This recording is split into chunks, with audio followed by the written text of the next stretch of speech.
So let me just jump into vendors of all pre-approved solutions where we are putting in place minimum cybersecurity standards as preferred requirements. So I think for this part of the presentation, important for us to explain the motivations and the considerations. Why are we doing this? What are the minimum cybersecurity requirements and standards? And for those of you who need help in achieving and implementing this, then where can you get resources and support to help you in your journey? So firstly, why are we doing this? This is from IMDA's Digital Economy Report. Basically, I think we have, as a country, invested significantly in digital. And what this means is that companies are implementing more and more digital technologies. And as technology solution providers, actually, your business has also benefited as well and created opportunities for you.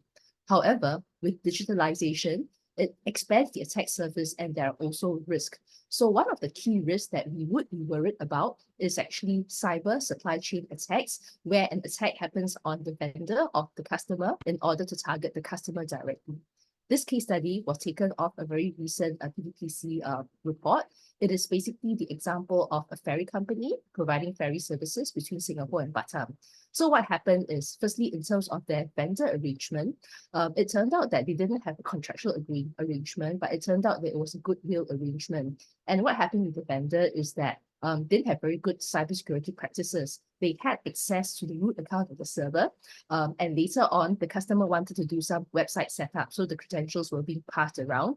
Apparently, in this exchange, the IT vendor was also not aware that after all this was done, the root account was still active with unchanged credentials. And eventually, what happened is that there was a compromise, and basically, this led to an excess of to the server, unauthorized access to the server, and personal data of more than 100,000 individuals basically was exfiltrated. So I think this is one classic example of a customer who engaged a vendor. Vendor didn't have very good cybersecurity practices, and therefore the customer had to deal with the impact and the aftermath of this. So now actually vendors are increasingly becoming attractive targets, and it is quite normal to think of them as potentially a weak supplier that a threat actor can want to target if they want to reach a big company. So in this example, this is a case of a MOVEit software, which is a file transfer tool made by a company in the US. And this tool is actually quite popular in the US to transfer sensitive files securely. However, what happened was that the web-facing application was infected with a web shell, and basically this was then used as a gateway to cause, stolen data. So I think in terms of the customers of this specific piece of software, there were many big customers, and some of the names here are listed, the likes of BBC, British Airways, and Ernst & Young, and so on. So this is a classic example of how a threat actor wanting to target a large organization who typically has a good cybersecurity profile may not do it directly, but do it indirectly through an exploit in the vendor. And in this case, it becomes a lot more scalable because if one vendor has an exploit, then they are able to actually target the X number of customers that are actually using this software. And this is the reason why we are concerned about the cybersecurity posture of ICT companies in particular. Now, Singapore is very digital. So the question is actually from a cybersecurity perspective, how vulnerable are we? CSA did a survey. Actually, over 8 in 10 encounter a cybersecurity incident in a year. And this is not a lone incident. It actually happened for about 50% of them several times a year. This is the national average. We also have the ICC breakdown, which we didn't publish, but in the ICC breakdown, we saw that actually the numbers are even higher, close to 10 percentage points higher. So I think ICT vendors, you would realize that you can be an attractive target for the reasons I explained before that.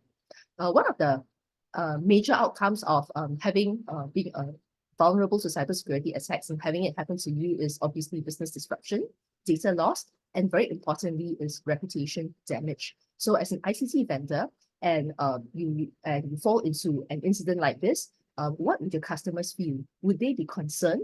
Therefore, we think that it's not just about government putting in a requirement to make your lives difficult, but it really is in your business interest to demonstrate good cybersecurity posture, because as such incidents happen more and more, your customers will be quite familiar with it and they will start asking. So it is good to actually take that proactive step in order to gain that customer trust and show that you have put in place good cybersecurity measures. So now the key question is, what exactly do you need to put in place? What I'm showing here is a slides of national cybersecurity standards that CSA has developed for organizations, cyber trust and cyber essentials. Now, ideally for us, cyber trust is the way to go, taking a risk-based approach, because there is actually no practical way to list a set of requirements because all companies are different and they have a different cybersecurity posture. So with cyber trust, there is a guided risk-based approach to help companies to determine where they need to be and basically then meet a certain set of requirements accordingly.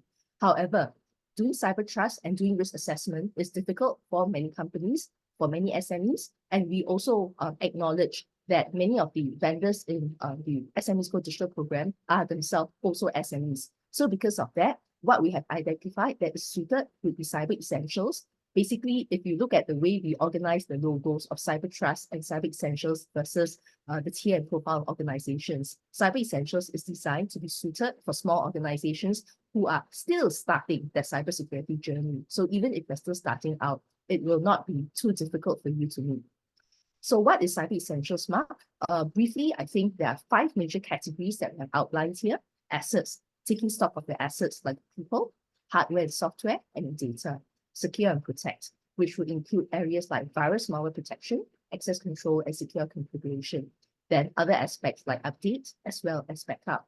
And finally, preparing your incident response plan, because in this day and age, unfortunately, a cybersecurity incident is not a matter of if, but when. So Cyber Essentials Mark is fairly basic. It doesn't protect you against everything because it is basic, but it does provide you from protection from common attacks. And this is a certification that is valid for 2 years. So we have appointed we have appointed certification bodies that will be able to come down and do the assessment. This is basically done in a single stage documentary based assessment. So for some of you who may be thinking that actually you may need help with implementing even the basic cyber hygiene in Cyber Essentials, these are a list of resources that you can look at and help yourself with. So it's both categories of self-help as well as outsourcing. So firstly, in terms of documents and resources, CSA has released cybersecurity toolkits. So some of them are targeted at business leaders and SME owners, largely to inform of the why and written in business language. One part of Cyber Essentials requires cyber awareness of employees. And the Employees Toolkit is something that you can use as a resource to help you to meet that specific requirement in Cyber Essentials.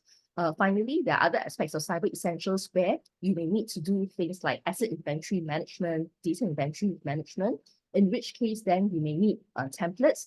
And the third toolkit that I'm listing here would have some of these templates as a base to help you to get started and customize for your organizational needs. So those are toolkits. We also have a cybersecurity health check online, generally hosted and developed in partnership with IMDA. So basically, this is a summarized version of the Cyber Essentials questionnaire. So if you go to the website and basically click on the various measures, it will give you a very high-level score that tells you, oh, maybe you're a cyber explorer, or maybe you're actually reaching a certain standard already. So use this to get a rough gauge of where you are. And when you're more ready, you can go to the Cyber Essentials self-assessment spreadsheet. This is a longer list, basically still on the same set of measures, but a longer list. And this is also the marking scheme that is used by the certification body. So if you were to go through the self-assessment spreadsheet, you may find that some areas are green, you have passed them. Some areas are orange because you have failed them. When you have cleared through all the orange bits and you have passed everything, this is when you are ready to approach the certification body. Now, for many of you, if you happen to be SMEs and you find that this is too troublesome, you may want to consider getting help from outsourced provider. And this is where CSA has the CISO as a service scheme. These are cybersecurity consultants that we have curated and onboarded into our program. The scope of work is basically around Cyber Essentials, all the consultancy aspects and the services aspects, and they will help you with your process and your people measures for Cyber Essentials Mark. They will run through basically the self-assessment checklist before and after that service to see where the gaps are and help you to close the gaps so that you will eventually be ready for Cyber Essentials certification. And for SMEs, eligible SMEs, up to 70% funding support is available to help you when you engage their services. So now, what are the steps to take if you want to go for Cyber Essentials certification? For a start, the previous slide, take a look at the self-help resources to see what are some of the things that you may need help with. Then ask yourself whether you intend to manage this exercise in-house or you want to outsource. So if you happen to want to manage this in-house, First thing is to determine the scope of the certification, and minimally, this should include the functions that support the pre-approved solution in SMEs Go Digital. So for example, if your solution is a digital marketing solution, then the business functions that are associated with the provision of the digital marketing solution should then be within the scope of certification. Next, then fill in the Cyber Essentials spreadsheet, which is the example I gave in the previous slide. And like I said, the spreadsheet will give you green areas that you passed, orange areas that you have not met. So you would go through and review and make sure that you're able to pass all the items before you're ready for certification. If all of this sounds too much trouble for you, then we may suggest that you want to consider looking at one of the appointed CISO as a service providers to help you in your journey.